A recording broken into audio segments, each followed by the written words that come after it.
여러분, 혹시 이런 생각 해보신 적 있으신가요? 나이 들면 다들 똑같이 힘든 거 아닐까? 75세만 넘으면 결국 다 요양원 가는 거 아닐까? 만약 그렇게 생각하고 계셨다면 오늘 이 영상이 여러분의 생각을 완전히 바꿔놓을 겁니다. 왜냐하면 지금부터 제가 말씀드릴 내용은 여러분의 노후를 결정지을 수 있는 정말 중요한 이야기이기 때문입니다. 신기한 일이 있습니다.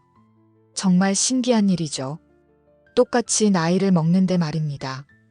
어떤 분은 82세에도 매일 아침 일어나서 스스로 밥을 차려 먹고 동네 친구들과 커피 한 잔 마시며 웃고 손주들에게 용돈도 챙겨주시며 행복하게 지내십니다.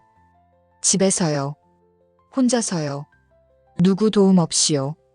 그런데 어떤 분은 75세부터 요양원 신세를 지십니다. 식사 때마다 도움을 받아야 하고 화장실 가는 것도 혼자서는 두렵고 하루 종일 침대에 누워 천장만 바라보며 지내십니다. 같은 시대를 살았고 비슷한 나이인데 왜 이렇게 삶이 다를까요? 혹시 돈 차이일까요? 물론 경제력도 중요합니다.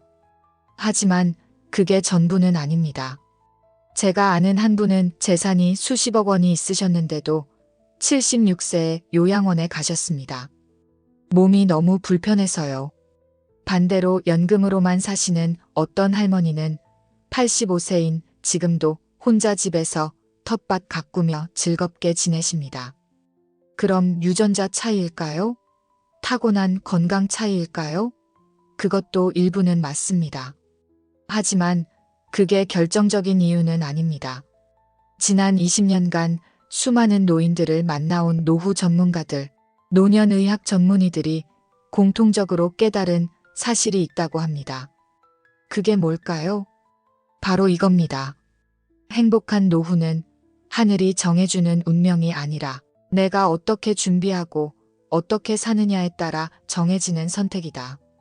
운명이 아니라 선택이라는 겁니다. 제가 처음 이 말을 들었을 때는 솔직히 반신반의했습니다. 정말 그럴까? 나이 들면 결국 다 똑같은 거 아닐까? 하지만 실제로 많은 어르신들의 삶을 들여다보니 정말 그렇더라고요. 차이를 만드는 건 재산도 유전자도 아니었습니다. 바로 매일매일의 작은 선택들이었습니다. 많은 분들이 이렇게 말씀하십니다. 젊을 땐 몰랐지요. 75세 넘어서의 삶이 이렇게 다를 줄은요. 50대, 60대에는 크게 느끼지 못합니다. 좀 피곤하고 여기저기 아픈 곳이 생기지만 그래도 일상생활은 가능하니까요. 그런데 70대 중반을 넘어서면서 갑자기 확 달라집니다. 아침에 일어나는 것부터가 예전 같지 않습니다. 침대에서 일어나려고 하는데 허리가 뻐근하고 일어서면 어지럽고 화장실까지 가는 복도가 왜 이렇게 멀게 느껴지는지 모르겠고 계단 오르내리기가 두렵습니다. 발을 잘못 디디면 넘어질까봐, 넘어지면 뼈가 부러질까봐 한 계단 한 계단이 조심스럽지요. 혼자 있는 시간이 길어집니다. 자식들은 바빠서 자주 못 보게 되고 친구들은 하나둘씩 연락이 끊기거나 아프다는 소식이 들려오고 배우자마저 먼저 떠나신 분들은 하루 종일 말 한마디 안 하고 지내는 날도 많습니다. 이게 75세 이후 많은 분들이 겪는 현실입니다. 여기까지 듣고 계시면 좀 우울하셨을 수도 있습니다. 아, 나이 들면 결국 다 힘든 거구나. 그럼 어쩔 수 없는 거 아닌가. 이렇게 생각하실 수도 있는데요. 그런데 여기 좋은 소식이 있습니다. 정말 좋은 소식이지요. 지금부터라도 준비하면 늦지 않았다는 겁니다. 65세이신 분도, 70세이신 분도, 심지어 75세이신 분도 지금 시작하면 됩니다. 오늘 제가 말씀드리는 것들을 하나씩 실천하신다면 75세에서 85세 사이의 나이에도 요양원 신세지지 않고 내 집에서 존엄하게 살아가실 수 있습니다. 불행한 노후를 피하고 행복한 노후를 보내고 싶으시다면 오늘 이야기를 꼭 끝까지 들어주세요. 그리고 기억해 주세요. 듣기 전에 구독과 좋아요, 알림 설정 부탁드립니다. 여러분의 작은 클릭 하나가 이런 유익한 정보를 더 많은 분들께 전하는 큰 힘이 됩니다. 여러분, 질문 하나 드려볼게요. 노년의 진짜 자유가 뭘까요? 무엇이 여러분을 자유롭게 만들어줄까요? 돈 많은 거요? 물론 중요하지요. 경제적 여유가 있으면 좋습니다. 자식 잘 된 거요? 그것도 물론 좋습니다. 자식들이 성공해서 효도 잘하면 기쁘지요. 좋은 집에 사는 거요? 큰 집, 좋은 집도 물론 좋습니다. 하지만요, 이 모든 것보다 더 중요한 게 있습니다. 정말 중요한 건 말이죠. 그게 뭘까요? 바로 이겁니다. 스스로 화장실 갈 수 있는 힘, 스스로 밥 먹을 수 있는 힘, 스스로 옷 입고 벗을 수 있는 힘, 스스로 집 밖을 걸어 다닐 수 있는 힘. 이것이 바로 노년의 자유입니다. 진짜 자유이지요. 생각해 보세요. 아무리 돈이 많아도, 아무리 자식이 잘났어도, 아무리 좋은 집에 살아도 화장실 가는데 누군가 부축해줘야 하고, 밥 먹는데 누군가 떠먹여줘야 하고, 옷 입는데 누군가 도와줘야 한다면 그게 과연 자유로운 삶일까요? 아닙니다. 그건 진짜 자유가 아닙니다. 70세가 넘으면 몸의 자립이 곧 인생의 자존심이 됩니다. 자존심이라는 표현이 좀 강하게 느껴지실 수도 있는데요. 하지만 정말 그렇습니다. 실제로 많은 어르신들이 이렇게 말씀하십니다. 내가 화장실도 혼자 못 가면 사는 게 무슨 의미가 있나. 손주들한테 내 기저귀 갈아달라고 할 수는 없지 않나. 자식들한테 짐이 되고 싶지 않아. 이게 다 몸의 자립을 잃어버렸을 때 느끼는 자존심의 상실입니다. 많은 분들이 착각하시는 게 있습니다. 건강하면 행복한 노년을 보낼 수 있다라고 생각하시는 건데요. 반은 맞고 반은 틀립니다. 왜냐하면요, 건강과 자립은 다른 개념이기 때문입니다. 예를 들어볼게요. 어떤 할아버지가 계십니다. 78세이신데 고혈압도 있고 당뇨도 있고 관절염도 있습니다. 의학적으로 보면 완전히 건강한 상태는 아니지요. 하지만 이분은 매일 약을 챙겨 드시고 혈압 혈당 관리 잘하시고 매일 30분씩 걸으시고 스스로 밥해 드시고 친구들 만나러 다니십니다. 혼자서요. 아무 도움 없이요. 반대로 어떤 할머니는 75세인데 특별한 병은 없습니다. 혈압도 정상, 혈당도 정상, 검사 수치는 다 괜찮습니다. 의학적으로는 건강하신 거죠. 그런데 이분은 근육이 너무 없어서 혼자 일어서기가 힘들고 걷는 것도 지팡이 없이는 불가능하고 계단은 아예 오르지 못하십니다. 둘 중에 누가 더 행복한 노년을 보내고 계실까요? 당연히 전자입니다. 78세 할아버지가 75세 할머니보다 훨씬 더 자유롭고 행복한 삶을 살고 계십니다. 왜요? 건강하지 않아도 자립할 수 있기 때문입니다. 반대로 건강해도 자립하지 못하면 자유롭지 않습니다. 노년의 자유는 건강보다 자립에서 오는 것입니다. 이것을 꼭 기억하세요. 그럼 이 자립은 어떻게 지킬 수 있을까요? 나이 들면 저절로 약해지는 건데 어쩔 수 없는 거 아닐까요? 아닙니다. 절대 그렇지 않습니다. 오늘 하루의 습관이 내일의 자립을 결정합니다. 지금 이 순간 여러분이 무엇을 하고 계신가요? 오늘 몇 시간이나 주무셨나요? 오늘 몇 걸음이나 걸으셨나요? 오늘 물은 얼마나 드셨나요? 오늘 단백질은 충분히 드셨나요? 이런 작은 것들이 쌓이고 쌓여서 5년 후, 10년 후 여러분의 몸을 만듭니다. 잠을 미루는 습관. 나이 들면 잠이 안 오는 게 당연하지라고 생각하며 새벽 2시, 3시까지 TV 보시는 분들 계십니다. 그러면 안 됩니다. 수면 부족은 치매 위험을 2배 이상 높입니다. 미국 의대 연구팀이 발표한 자료입니다. 잠자는 동안 뇌에서 독성 물질이 청소되는데 잠을 못 자면 이 청소가 안 되는 거죠. 게다가 수면 부족은 낙상 위험도 크게 높입니다. 몸의 균형 감각이 떨어지고 순간 판단력이 흐려지기 때문입니다. 걷지 않는 하루. 오늘은 날씨가 안 좋으니까 안 나가야지. 오늘은 좀 피곤하니까 쉬어야지. 하루 이틀은 괜찮습니다. 하지만 이게 일주일, 한 달이 되면 근육이 빠집니다. 특히 다리 근육이요. 다리 근육이 빠지면 걷기가 힘들어지고 걷지 않으면 더 빠지고 악순환이 시작됩니다. 나도 모르게 사라지는 근육들. 60세 이후부터는 1년에 약 12%씩 근육이 자연적으로 감소합니다. 아무것도 안 하면요.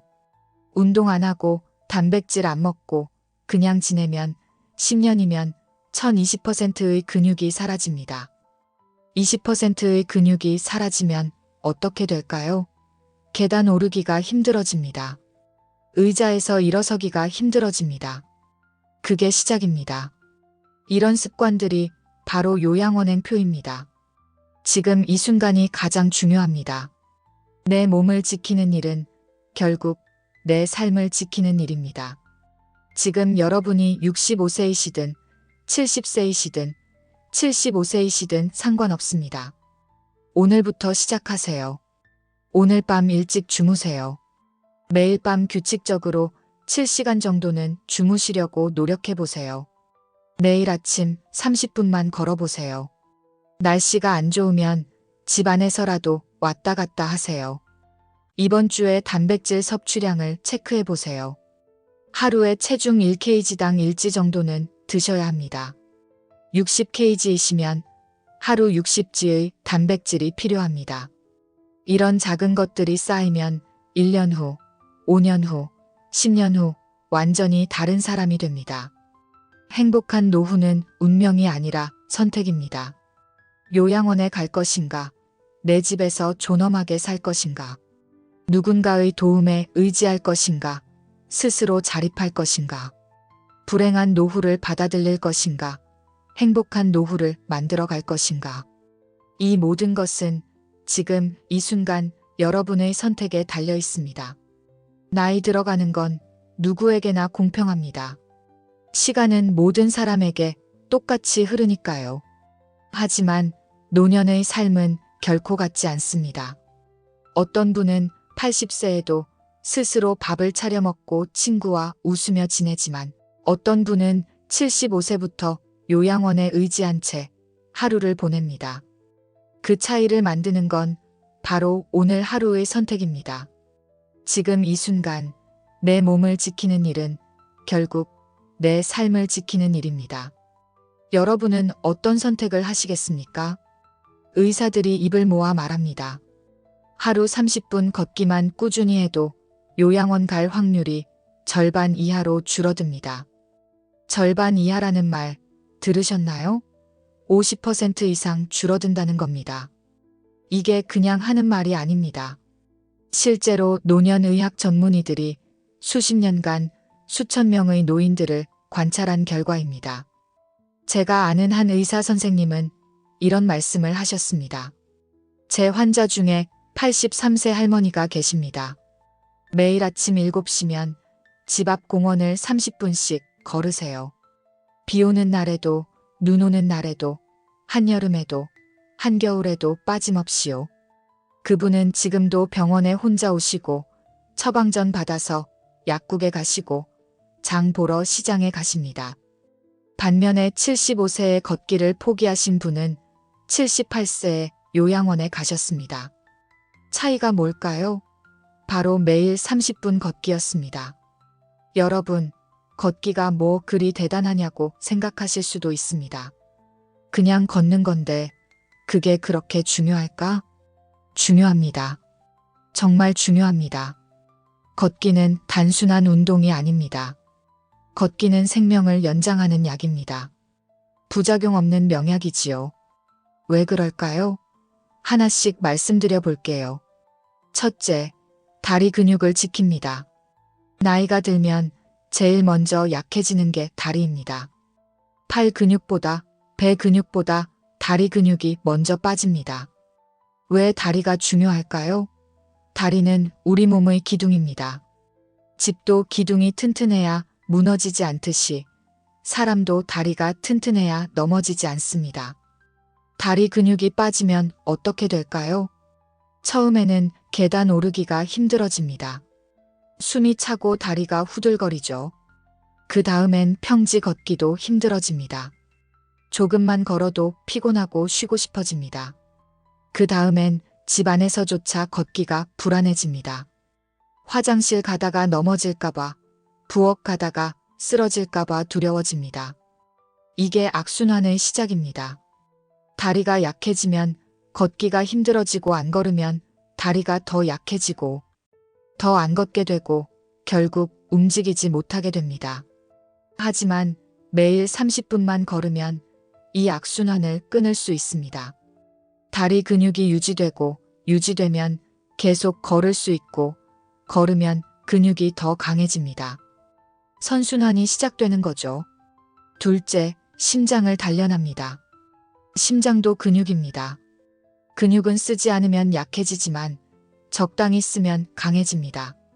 걷기는 심장에게 딱 좋은 운동입니다. 너무 세지도 않고 너무 약하지도 않은 적당한 자극을 주는 거죠. 걷는 동안 심장은 평소보다 조금 더 빨리 뜁니다. 이게 심장 근육을 튼튼하게 만들어줍니다. 심장이 튼튼하면 온몸에 혈액을 잘 보낼 수 있고 혈액이 잘 돌면 모든 장기가 건강해집니다. 심장이 약해지면 어떻게 될까요? 조금만 움직여도 숨이 차고 가슴이 두근거리고 어지럽습니다. 그러면 움직이기가 두려워집니다. 또 악순환이지요. 셋째, 뇌로 가는 혈류를 살립니다. 이게 정말 중요한데요. 걷는 동안 다리 근육이 펌프 역할을 합니다. 다리에 있는 혈액을 위로 쭉쭉 밀어 올려주는 거죠. 그러면 심장까지 혈액이 잘 올라가고 심장에서 다시 뇌로 혈액이 잘 공급됩니다. 뇌에 혈액이 잘 공급되면 어떻게 될까요? 뇌세포가 살아납니다. 뇌세포가 살아있어야 기억력도 유지되고 판단력도 유지되고 치매도 예방됩니다. 실제로 연구 결과를 보면 하루 30분 이상 걷는 노인들은 안 걷는 노인들보다 치매 발생률이 40% 낮다고 합니다. 40%입니다. 이게 얼마나 큰 차이인지 아시겠죠? 치매는 본인도 힘들지만 가족들도 정말 힘듭니다. 나를 알아보지 못하고 방금 한 말을 기억 못하고 화장실 위치를 잊어버리고 이런 상황을 막을 수 있는 가장 쉬운 방법이 바로 매일 30분 걷기입니다. 그런데 말입니다. 많은 분들이 이렇게 말씀하십니다. 이 나이에 무슨 운동이야. 지금 시작해도 소용없어. 젊을 때 했어야지. 이제 와서 뭐. 이런 생각하고 계신가요? 그렇다면 제가 확실하게 말씀드리겠습니다. 그건 착각입니다. 완전히 잘못된 생각입니다. 진짜 위험한 건 운동이 아니라 포기입니다. 나이를 핑계로 포기하는 순간 몸은 정말로 늙기 시작합니다. 반대로 나이가 들어도 움직이는 사람은 몸이 그 나이를 기억하지 않습니다. 제가 아는 한 할아버지는 72세에 걷기를 시작하셨습니다. 처음엔 5분도 못 걸으셨대요. 숨이 차고 다리가 후들거려서요. 하지만 포기하지 않으셨습니다. 오늘은 5분, 내일은 7분, 모레는 10분. 이렇게 조금씩 늘려가셨습니다. 1년이 지나니 30분을 걸을 수 있게 되셨습니다. 2년이 지나니 1시간도 거뜬하셨습니다.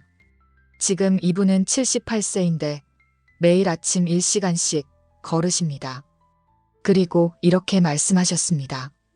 72세에 시작하길 정말 잘했어. 만약 그때 포기했다면 지금 요양원에 있었을 거야. 여러분도 할 수 있습니다. 지금이 65세든 70세든 75세든 상관없습니다. 시작하면 됩니다. 하루 30분이 부담스러우시면 10분부터 시작하세요. 10분도 힘드시면 5분부터 시작하세요. 중요한 건 시작하는 겁니다. 그리고 매일 하는 겁니다. 비 오는 날에는 어떻게 하냐고요? 거실에서 왕복 10번 걸으세요. 거실 끝에서 끝까지 걸었다가 다시 돌아오는 걸 10번만 하세요. 5분이면 충분합니다. 추운 날에는 어떻게 하냐고요? 복도에서라도 왔다 갔다 하세요. 집안이면 따뜻하잖아요. 옷 따뜻하게 입고 집안에서 움직이세요. 움직이는 것 자체가 중요합니다. 밖에 나가야 진짜 운동이지. 집 안에서 왔다 갔다 하는 게 무슨 운동이야 라고 생각하실 수도 있는데요. 아닙니다. 집 안에서든 밖에서든 걷는 건 똑같은 효과가 있습니다. 다리 근육을 쓰고 심장을 뛰게 하고 혈액을 순환시킵니다. 중요한 건 매일 하는 겁니다. 일주일에 한 번 이 시간 걷는 것보다 매일 20분씩 걷는 게 훨씬 좋습니다. 왜 그럴까요? 근육은 규칙적인 자극을 좋아하기 때문입니다. 가끔 한 번 세게 자극하는 것보다 매일 조금씩 꾸준히 자극하는 게 효과가 좋습니다. 그리고 여러분, 이것 하나 꼭 기억하세요. 근육은 나이를 묻지 않습니다. 70대에도 근육은 붙습니다. 80대에도 근육은 붙습니다. 심지어 90대에도 운동하면 근육이 생긴다는 연구 결과가 있습니다. 물론 젊을 때만큼 빠르게 붙지는 않습니다. 20대처럼 몇 달 만에 눈에 띄게 변하지는 않을 수 있습니다. 하지만 분명히 변합니다. 조금씩, 천천히, 하지만 확실하게 변합니다. 근육은 배신하지 않습니다. 여러분이 근육을 쓰면 근육은 반드시 반응합니다. 나이가 많아도 지금 근육이 적어도 꾸준히 움직이면 근육은 자랍니다. 그럼 왜 많은 노인들이 근육이 없을까요? 안 움직이기 때문입니다. 나이 때문이 아니라 운동을 안 하기 때문입니다. 나이를 핑계로 포기했기 때문입니다. 반대로 나이가 들어도 꾸준히 움직이는 사람들은 근육이 있습니다. 70대, 80대에도 팔에 알통이 있고 다리가 튼튼한 어르신들 보신 적 있으시죠? 그분들이 특별한 게 아닙니다. 그냥 꾸준히 움직이신 겁니다. 여러분도 할 수 있습니다. 하지만 조심하셔야 할 게 있습니다. 넘어지는 겁니다. 75세 넘어서 제일 무서운 게 뭔지 아세요? 바로 넘어지는 겁니다. 노년의학 전문의들도 입을 모아 말합니다. 노인에게 낙상은 재앙이다. 왜 그럴까요? 젊을 때는 넘어져도 금방 일어납니다. 좀 아파도 며칠 지나면 괜찮아지죠. 하지만 나이가 들면 다릅니다. 한 번 넘어지면 뼈가 부러질 수 있습니다. 특히 고관절, 그러니까 엉덩이 뼈가 부러지면 정말 위험합니다. 수술해야 하고 수술 후에도 몇 달간 누워 있어야 하고 누워 있는 동안 온몸의 근육이 빠집니다. 제가 아는 한 할머니는 76세에 집 화장실에서 넘어지셨습니다. 바닥이 미끄러워서요. 고관절이 부러져서 수술하셨습니다.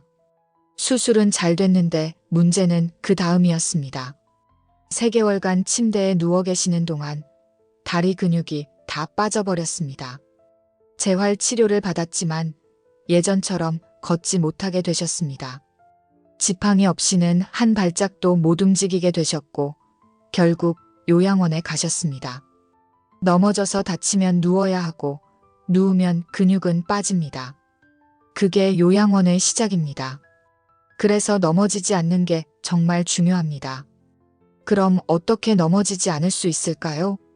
바로 다리 근육을 키우는 겁니다. 걷기로요.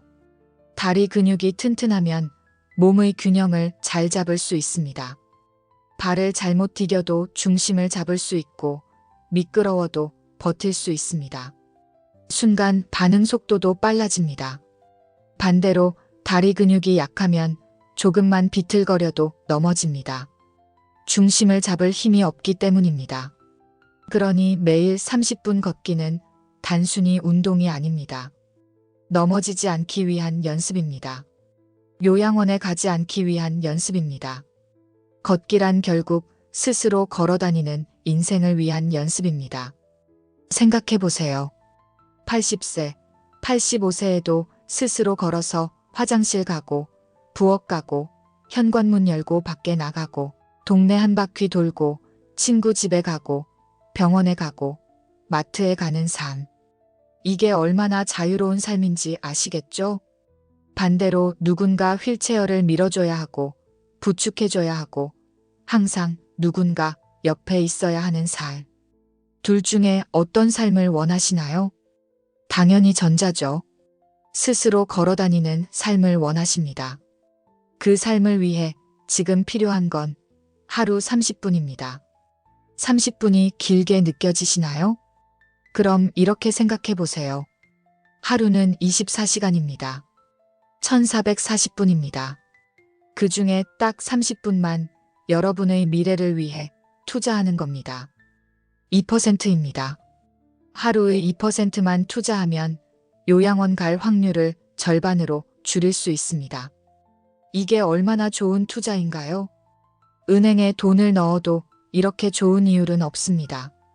하루 30분 투자하면 10년, 20년 후에 자유를 돌려받습니다. 자립을 돌려받습니다. 존엄을 돌려받습니다. 매일의 작은 걸음이 내일의 큰 자유를 만들어줍니다. 오늘 당장 시작하세요. 지금 이 순간부터요. 영상 끄고 밖에 나가세요. 5분만이라도 걸어보세요. 집 앞 한 바퀴만 돌아도 좋습니다. 내일은 7분 걸으세요. 모레는 10분 걸으세요. 이렇게 조금씩 늘려가세요. 한 달 후에는 20분을 걸을 수 있게 될 겁니다. 2달 후에는 30분을 걸을 수 있게 될 겁니다. 1년 후에는 걷기가 습관이 되어 있을 겁니다. 그리고 5년 후, 10년 후, 여러분은 또래 친구들과 완전히 다른 삶을 살고 계실 겁니다. 친구들이 다리가 아파서 못 나가겠어라고 할 때 여러분은 나 산책 갔다 올게라고 말하며 밖에 나가실 겁니다.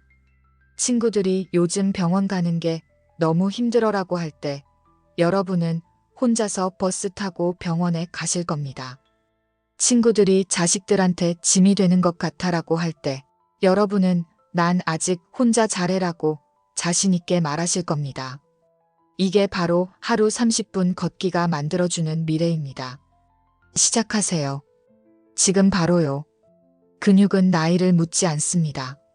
70대에도 80대에도 반응합니다. 여러분의 몸은 여러분이 움직이기를 기다리고 있습니다. 매일 30분 여러분의 미래를 위해 투자하세요. 걷기는 약입니다.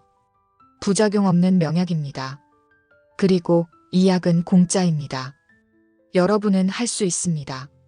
솔직하게 말씀드려 볼게요. 많은 분들이 요양원에 가시는 이유가 건강 때문만은 아닙니다.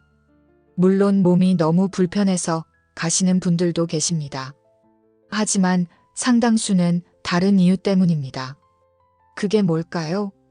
바로 두려움입니다. 혼자 사는 집이 너무 위험하다는 두려움, 혹시 무슨 일이 생기면 어쩌나 하는 불안감, 이게 사람을 요양원으로 보냅니다. 제가 아는 한 할머니는 77세까지 혼자 집에서 잘 지내셨습니다. 건강도 괜찮으셨고 혼자 밥도 해 드시고 장도 보러 다니셨습니다. 그런데 어느 날 밤 화장실에 가시다가 넘어지셨습니다. 다행히 크게 다치지는 않으셨는데 그날 이후로 완전히 달라지셨습니다. 밤에 혼자 있는 게 너무 무서워. 또 넘어지면 어쩌지? 아무도 모르면 어쩌지? 이런 생각이 머릿속을 떠나지 않으셨대요. 밤마다 잠을 못 이루시고 화장실 가는 것조차 두려워하셨습니다. 물을 안 마시려고 하시고 저녁 먹는 것도 줄이시고 건강이 나빠지셨죠. 결국 자식들이 요양원을 권유했고 그분은 78세에 요양원에 가셨습니다. 몸이 아파서가 아니라 두려워서요. 이게 많은 어르신들의 현실입니다.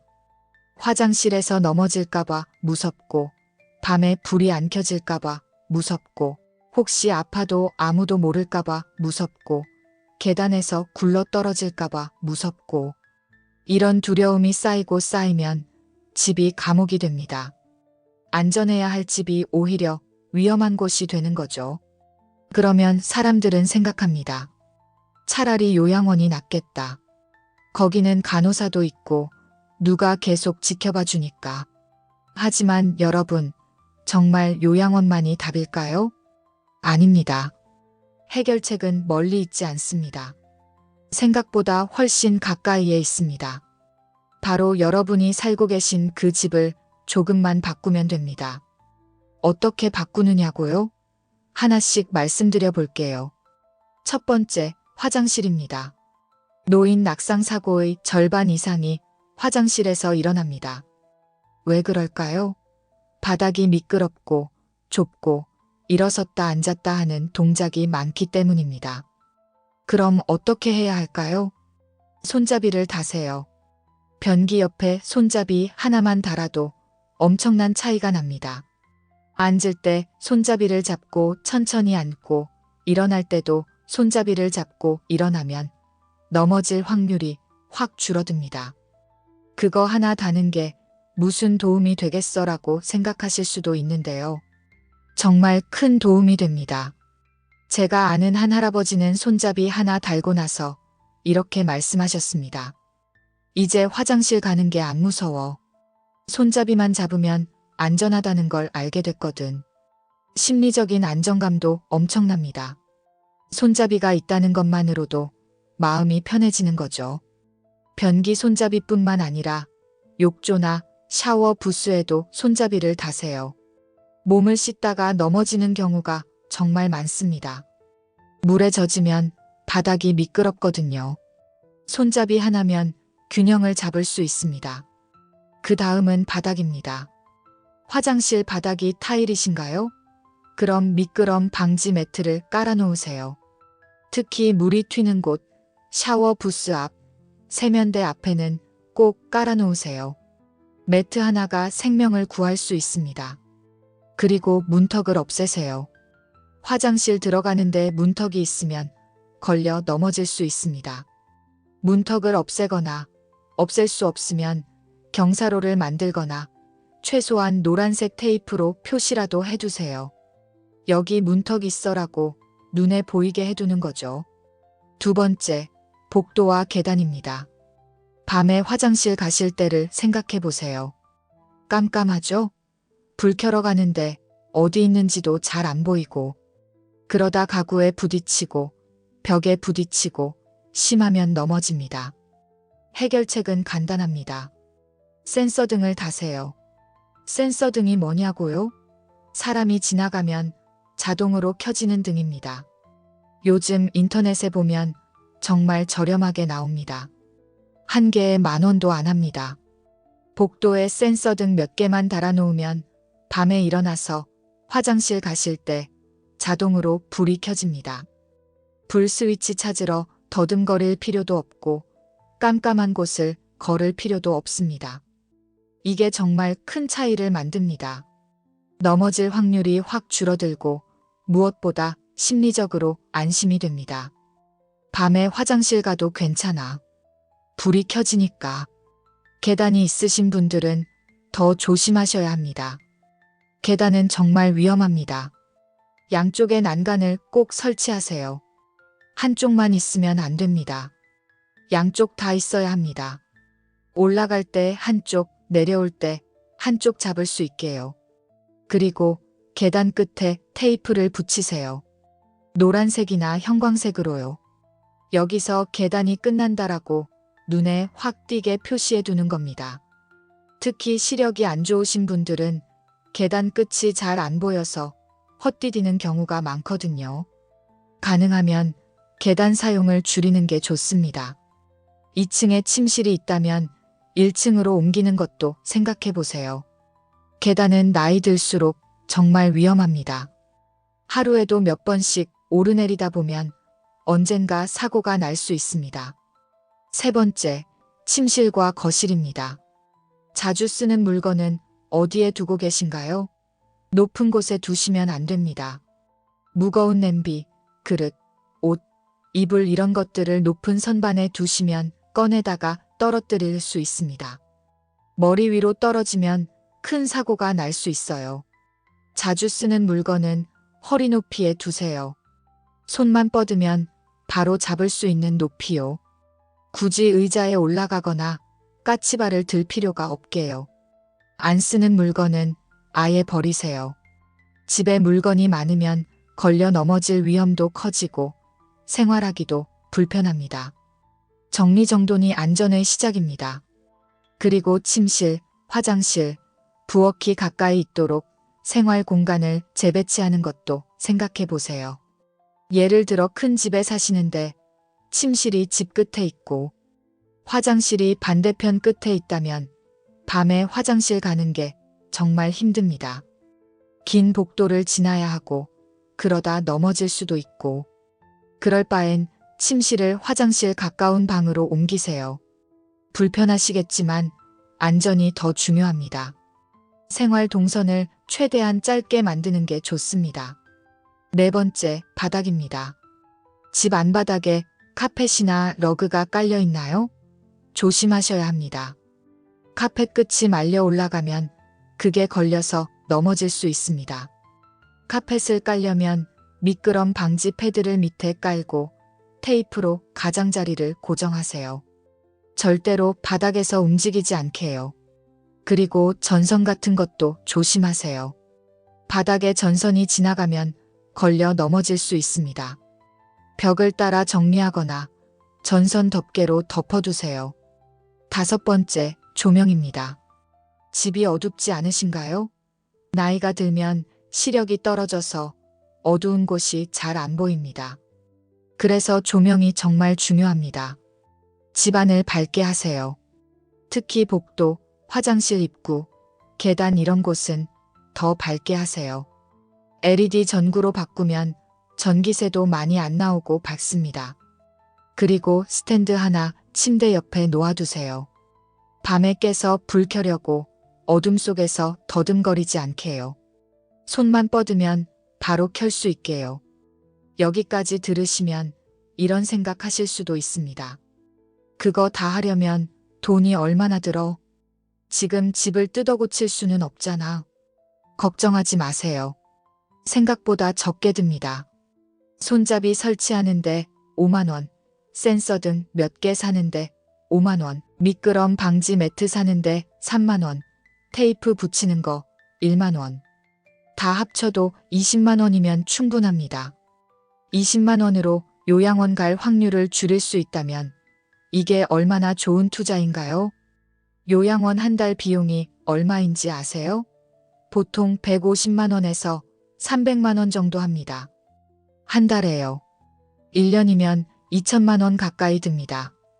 그런데 집에 20만 원만 투자하면 요양원 가는 시기를 몇 년 늦출 수 있습니다. 어쩌면 아예 안 갈 수도 있고요. 계산해 보세요. 얼마나 큰 절약인지. 돈뿐만 아닙니다. 정서적인 가치도 엄청납니다. 요양원에 가면 낯선 환경에 적응해야 하고 모르는 사람들과 함께 지내야 하고 내 물건도 많이 가져갈 수 없고 자유가 제한됩니다. 언제 외출할지, 뭐 먹을지, 언제 잘지 다 정해져 있습니다. 하지만 내 집에 있으면 자유롭습니다. 내가 원하는 시간에 자고, 원하는 걸 먹고, 원하는 사람을 초대하고, 내 방식대로 살 수 있습니다.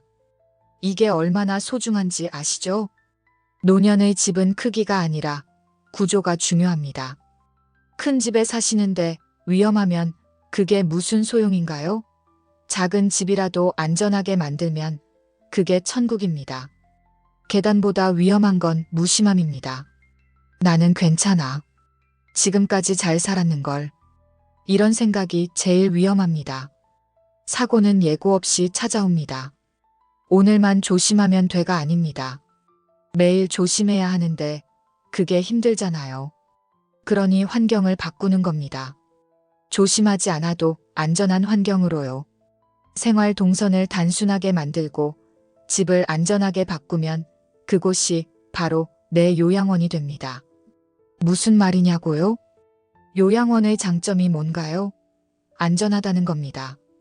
넘어져도 간호사가 있고 아파도 누가 알아차리고 밤에 혼자 있어도 무섭지 않고. 그런데 내 집을 안전하게 만들면 요양원 갈 필요가 없습니다. 내 집이 곧 요양원이 되는 거죠. 안전한 요양원, 게다가 자유로운 요양원. 어떤 분은 이렇게 말씀하셨습니다.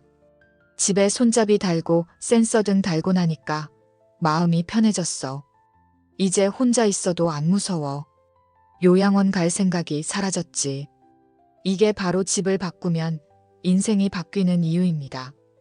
물리적인 변화가 심리적인 안정을 가져오고 심리적인 안정이 삶의 질을 높이고 삶의 질이 높아지면 더 오래 건강하게 살 수 있습니다.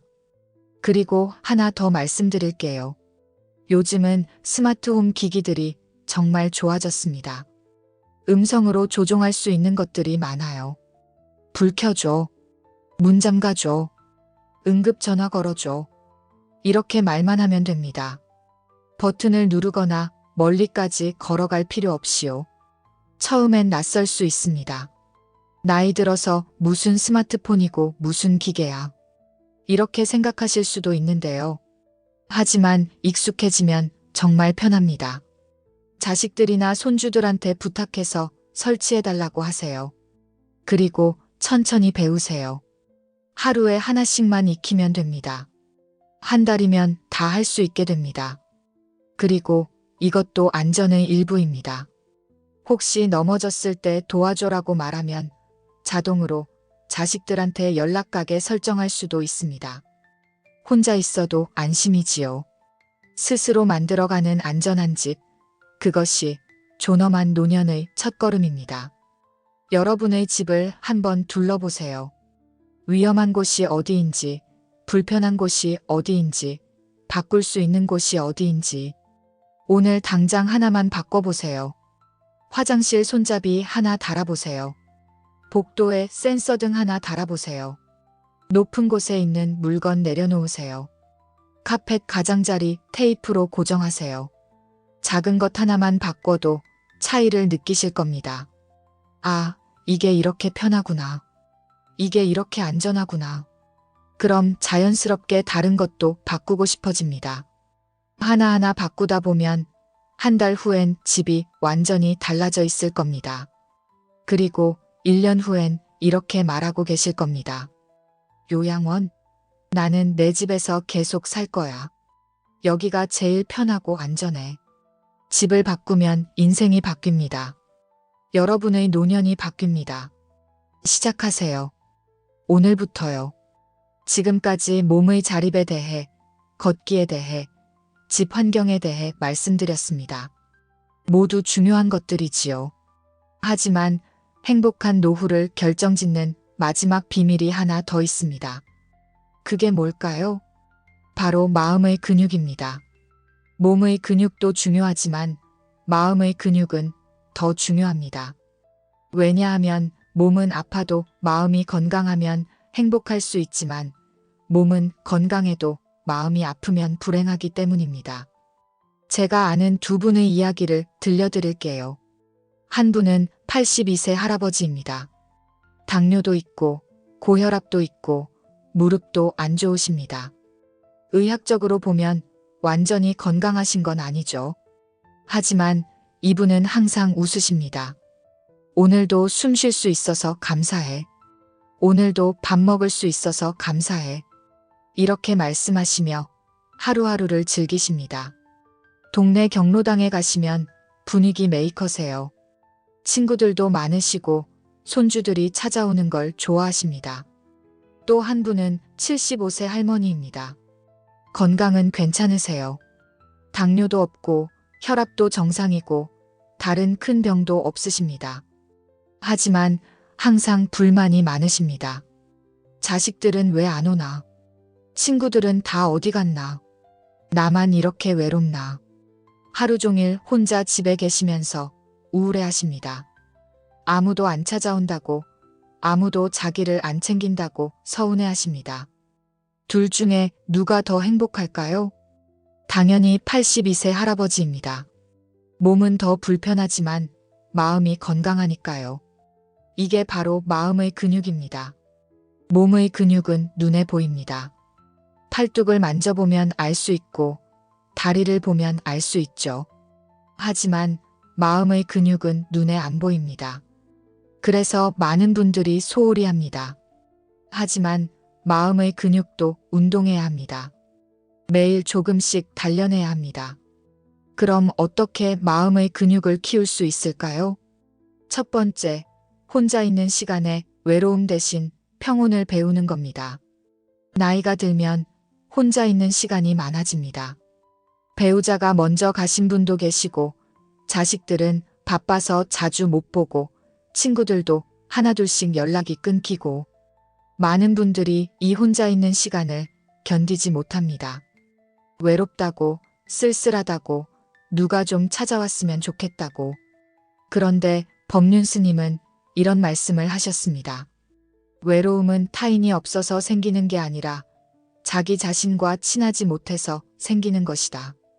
처음 들으면 무슨 말인가 싶지만 곰곰이 생각해보면 맞는 말입니다. 외로움을 느끼는 이유가 뭘까요? 혼자 있으니까? 아닙니다. 혼자 있는 게 싫으니까입니다. 나 자신과 있는 게 불편하니까입니다. 반대로 나 자신과 친한 사람은 혼자 있어도 외롭지 않습니다. 오히려 혼자 있는 시간을 즐깁니다. 조용히 앉아서 차 한 잔 마시며 창밖을 보는 시간. 좋아하던 옛날 노래 들으며 추억에 잠기는 시간.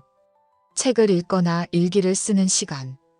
이런 시간들이 외로움이 아니라 평온이 되는 겁니다. 외로움과 고독은 다릅니다. 외로움은 결핍입니다. 누군가 있었으면 좋겠다는 갈망이지요. 하지만 고독은 충만함입니다. 나 혼자도 괜찮다는 자족입니다. 젊을 때는 고독의 가치를 모를 수 있습니다. 아이들 키우고 일하고 집안일하고 바쁜 일상이 반복되었죠.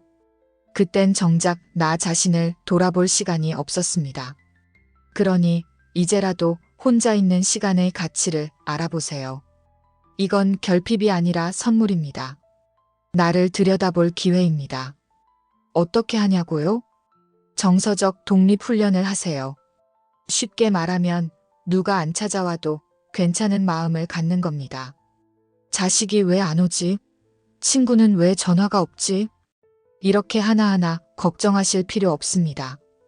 오히려 이렇게 생각해 보세요. 오늘 나는 혼자서 뭐하고 즐겁게 놀까? 타인의 관심이 아니라 내 존재 자체로 만족하는 연습을 하는 거죠. 처음엔 어색하겠지만 점점 익숙해집니다. 두 번째, 잃은 것보다 남은 것에 감사할 줄 아는 사람이 되세요. 나이가 들면 잃는 것들이 많습니다.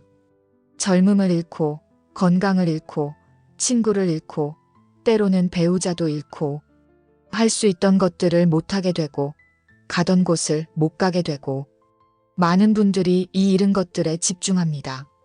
예전엔 이것도 했는데, 예전엔 저기도 갔는데, 지금은 다 못해. 하지만 남은 것도 있습니다. 아니, 남은 것이 더 많습니다. 오늘도 눈을 떴습니다. 살아있습니다. 오늘도 숨을 쉽니다. 공기가 폐로 들어옵니다. 오늘도 밥을 먹을 수 있습니다. 입으로 씹고 삼킬 수 있습니다. 오늘도 걸을 수 있습니다. 내 발로 움직일 수 있습니다. 오늘도 생각할 수 있습니다. 머리가 돌아갑니다. 이게 다 감사한 일입니다. 당연한 게 아닙니다. 하루를 시작하며 이렇게 말해보세요. 오늘도 내 발로 걷고 내 손으로 밥을 먹을 수 있음을 감사한다. 이 한마디가 불행을 막는 힘입니다. 진짜입니다. 이게 단순한 위로의 말이 아닙니다. 실제로 감사하는 습관이 생기면 마음이 바뀝니다. 세상을 보는 눈이 바뀝니다. 감사 일기를 써보세요. 매일 자기 전에 오늘 감사한 일 3가지만 적는 겁니다. 날씨가 좋았다. 밥이 맛있었다. 아무데도 아프지 않았다. 이런 사소한 것도 좋습니다. 처음엔 쓸 게 없다고 느끼실 수도 있는데 계속하다 보면 감사할 일이 눈에 보이기 시작합니다. 감사하는 습관이 생기면 불평하는 습관이 줄어듭니다. 불평이 줄면 마음이 편해집니다. 마음이 편하면 얼굴도 밝아집니다. 얼굴이 밝으면 사람들이 좋아합니다. 사람들이 좋아하면 더 행복해집니다. 선순환입니다. 3번째, 분노를 품지 말고 흘려보내는 연습을 하세요. 나이가 들면 감정 조절이 더 어려워질 수 있습니다. 작은 일에도 화가 나고 사소한 말에도 서운해지죠. 자식이 1달 동안 안 오면 화가 납니다. 나를 잊었나? 친구가 전화를 안 하면 섭섭합니다. 나만 필요 없나? 이웃이 인사를 안 하고 지나가면 기분이 나쁩니다. 날 무시하나? 이런 감정들이 쌓이고 쌓이면 독이 됩니다. 가장 힘든 사람은 바로 나 자신입니다. 상대는 까맣게 잊고 사는데 나만 혼자 속 끓이고 있는 건 아닐까요? 그러니 분노와 서운함을 오래 품지 마세요. 물론 화날 일이 생기면 화내세요. 당연히 화낼 수 있습니다. 감정을 억누르라는 게 아닙니다. 하지만 하루만 화내세요. 다음 날이 되면 그럴 수도 있지 하고 넘어가세요. 제가 아는 한 할머니는 이런 말씀을 하셨어요. 화나는 일이 있으면 그날 밤에 오늘은 이만 화내고 내일은 안 화낼 거야 하고 다짐한단다. 그러면 신기하게도 다음 날엔 별로 화가 안 나더라. 정말 좋은 지혜입니다. 비교도 하지 마세요. 저 사람은 자식이 잘 됐는데 나는. 저 사람은 돈이 많은데 나는. 저 사람은 건강한데 나는.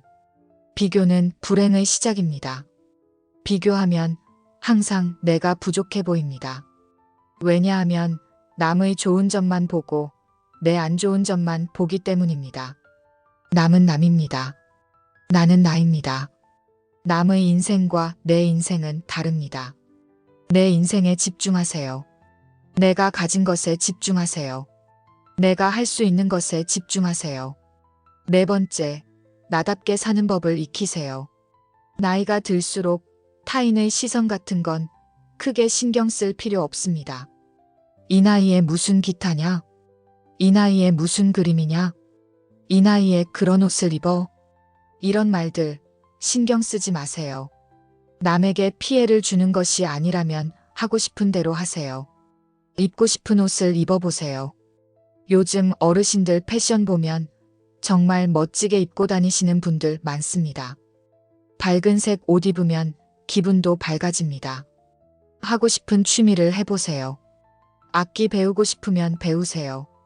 그림 그리고 싶으면 그리세요. 춤추고 싶으면 추세요. 제가 아는 한 어르신은 78세에 유튜브를 시작하셨습니다. 처음엔 가족들이 말렸대요. 아버지, 그 나이에 무슨 유튜브세요? 하지만 지금은 구독자가 몇만 명입니다. 매일 자기 이야기를 나누시고 사람들과 소통하시고 정말 행복해 하십니다. 나이는 숫자일 뿐입니다. 마음이 젊으면 젊은 겁니다. 5번째, 요양원보다 무서운 건 마음의 병이라는 걸 기억하세요. 몸이 아파서 요양원에 가는 분들도 계시지만 마음이 아파서 가는 분들도 많습니다. 우울증, 불안증, 무기력증. 이런 마음의 병이 몸의 병보다 더 무섭습니다. 몸이 아프면 약을 먹고 치료하면 낫습니다. 하지만 마음이 아프면 치료가 쉽지 않습니다. 의욕이 없어지고 아무것도 하기 싫어지고 살고 싶지 않다는 생각까지 듭니다. 그래서 마음 건강이 정말 중요합니다. 명상을 해보세요. 복잡한 생각이 많은 날에는 조용히 앉아서 숨만 쉬어보세요. 들숨에 집중하고 날숨에 집중하세요. 5분만 해도 마음이 차분해집니다. 거창한 명상이 아닙니다. 그냥 숨 쉬는 것에만 집중하는 거죠. 지금 숨을 들이마신다. 지금 숨을 내쉰다. 이것만 생각하는 겁니다. 날씨 좋은 날엔 공원에 나가보세요. 나무를 보고 새소리를 들어보세요. 자연은 아무 말 없이 우리를 위로해 줍니다. 바람 소리, 나뭇잎 흔들리는 소리, 새들이 지저귀는 소리. 이런 것들이 마음을 평온하게 만들어줍니다. 봉사나 후원을 통해 남에게 도움이 되는 존재라는 자존감을 유지하세요. 크게 하실 필요 없습니다. 동네 경로당에서 청소 도와주는 것도 봉사고, 어려운 이웃에게 10,000원씩 후원하는 것도 의미 있습니다. 손주들에게 용돈 주는 것, 친구에게 밥 한 끼 사주는 것, 이웃에게 반찬 나눠주는 것, 다 봉사입니다.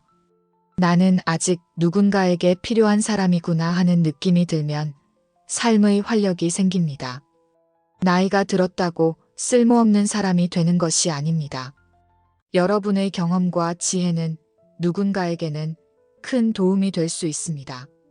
6번째, 몸이 불편해도 웃을 수 있는 사람이 되세요. 행복은 조건이 아닙니다. 선택입니다. 건강하면 행복할 텐데, 돈이 많으면 행복할 텐데, 자식이 잘 되면 행복할 텐데, 이건 행복의 조건을 외부에 두는 겁니다. 조건이 충족되어야 행복하다는 거죠. 하지만 진짜 행복은 조건과 상관없이 선택할 수 있습니다. 몸이 불편해도 웃을 수 있습니다. 돈이 없어도 감사할 수 있습니다. 혼자 있어도 평온할 수 있습니다. 이게 마음의 자유입니다. 몸이 불편해도 웃을 수 있는 사람은 집에서도 세상 어디서든 자유롭습니다. 반대로 몸은 건강해도 항상 불평하고 불만 가득한 사람은 어디에 있어도 불행합니다. 요양원에 가도 불행하고 좋은 집에 살아도 불행합니다. 행복은 밖에 있지 않습니다. 안에 있습니다. 내 마음속에 있습니다. 그래서 늙음은 피할 수 없지만 불행은 선택이라고 하는 겁니다. 나이 드는 건 어쩔 수 없습니다. 시간은 모든 사람에게 똑같이 흐르니까요. 주름이 생기고 머리가 하얗게 새고 몸이 예전 같지 않은 건 자연스러운 과정입니다. 하지만 불행해질지 행복할지는 선택할 수 있습니다. 오늘 하루를 어떤 마음으로 시작할 것인가? 오늘 하루를 어떤 태도로 살아갈 것인가? 오늘 하루 무엇에 집중할 것인가? 이것들은 모두 여러분의 선택입니다. 오늘 하루의 생각이 내일의 노년을 만듭니다. 지금 이 순간 어떤 생각을 하고 계신가요? 나이 들어서 힘들어. 외로워. 불행해. 이런 생각을 하고 계신가요? 그럼 내일도, 모레도, 1년 후도 불행합니다. 오늘도 살아있어 감사해. 걸을 수 있어 감사해. 할 수 있는 게 있어 감사해. 이런 생각을 하고 계신가요? 그럼 내일도, 모레도, 1년 후도 행복합니다. 생각이 감정을 만들고, 감정이 행동을 만들고, 행동이 습관을 만들고, 습관이 인생을 만듭니다. 지금부터라도 시작하세요. 오늘부터 감사일기를 쓰세요. 오늘부터 화를 하루만 내세요. 오늘부터 비교하지 마세요. 오늘부터 나답게 사세요. 내 삶을 내가 돌보는 진짜 어른이 되세요. 어른이 된다는 건 나이를 먹는 게 아닙니다. 내 인생의 주인이 되는 겁니다. 내 감정의 주인이 되는 겁니다. 내 선택의 주인이 되는 겁니다. 남 탓하지 않고, 환경 탓하지 않고, 나이 탓하지 않고, 내가 할 수 있는 것에 집중하는 겁니다. 여러분은 할 수 있습니다. 65세이시든, 75세이시든, 85세이시든, 지금부터 시작하면 됩니다. 행복한 노년은 저 멀리 있지 않습니다. 바로 오늘, 지금 이 순간에 있습니다. 오늘 아침에 눈 떴을 때 오늘도 감사하다라고 말하는 것. 오늘 밥 먹을 때 맛있게 먹을 수 있어 감사하다라고 생각하는 것. 오늘 걸을 때 내 발로 걸을 수 있어 감사하다라고 느끼는 것. 이게 행복한 노년입니다. 늙음은 막을 수 없습니다. 하지만 불행은 막을 수 있습니다. 그 선택은 오늘, 지금 여러분의 손에 있습니다. 여러분의 행복한 노후를 진심으로 응원합니다.